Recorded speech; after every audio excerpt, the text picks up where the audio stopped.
Salve galerinha, bem-vindos a mais um vídeo do canal. Estamos aqui hoje para mais um voo com o drone DJI Flip. Hoje é domingão, final de setembro, aqui em Copacabana. Estamos na mediação do Copacabana Palace e a intenção é fazer um voozinho até o forte. Ali foi a área que foi permitida para voar. Então, se você gosta de conteúdos como esse, já vai deixando o seu like e se inscreve no canal para acompanhar novos vídeos.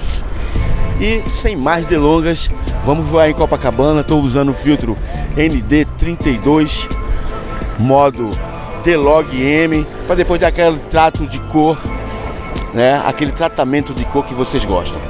Então, vamos pro vídeo, vamos nessa. Valeu!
da